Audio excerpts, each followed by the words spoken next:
এবং আমরা চাই যে আগামী দিনে জামাত ইসলামের নেতৃত্বে এই দেশ পরিচালিত হবে একমাত্র বাংলাদেশ জামাত ইসলামী বাংলাদেশের একমাত্র সাম্প্রদায়িক দল।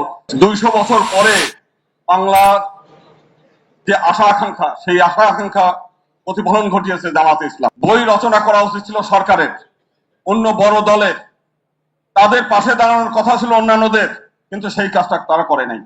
শুধু তাই না, বাংলাদেশে যদি অসাম্প্রদায়িকতার নামে, সেকুলারিজমের নামে বহু ভণ্ডামি দেখেছি, কিন্তু বাস্তবতা হচ্ছে জামাত ইসলাম যে কার্যক্রম করেছে তার কাজ প্রমাণ করে যে একমাত্র বাংলাদেশ জামাত ইসলামী বাংলাদেশের একমাত্র সাম্প্রদায়িক দল, সেটা তারা প্রমাণ করেছে। শুধু আজকে না, অতীতে আমরা দেখেছি বাংলাদেশের উত্তরবঙ্গে হিন্দু তীর্থযাত্রীরা জলে ডুবে মারা গেছে, তাদেরকে আমরা জানার আগেই তারা তাদেরকে সাহায্যের হাত বাড়িয়ে দিয়েছে, তাদেরকে সেই ব্যবস্থা করেছে।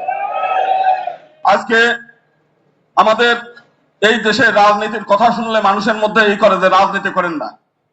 বাংলাদেশের মানুষ সেবক চায় এবং জামাত ইসলামী জনগণের সেবক হিসেবে সেই কাজগুলো করছে।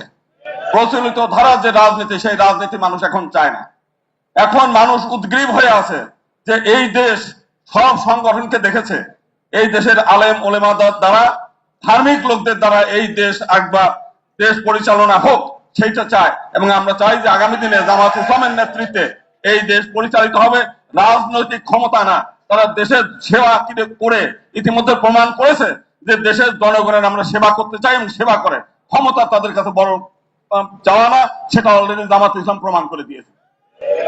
এবং এই দেশ, স্বামী প্রণবানন্দ বলছে যে এটা হচ্ছে নীতি আদর্শ এবং ধর্ম আধ্যাত্মিকতার দেশ। আমরা চাই এই দেশ ধার্মিক লোকদের দ্বারা পরিচালিত হোক, এই দেশ আধ্যাত্মিক লোকদের দ্বারা পরিচালিত হোক, তাহলে এই দেশ সৎ এবং আদর্শ মানুষ গড়ে উঠবে। আমরা জামাত ইসলামের আগে 2 জন মন্ত্রীকে দেখেছি যে তাদের বিরুদ্ধে নানান অভিযোগ থাকতে পারে, কিন্তু তাদের বিরুদ্ধে দুর্নীতির অভিযোগ আসে নাই।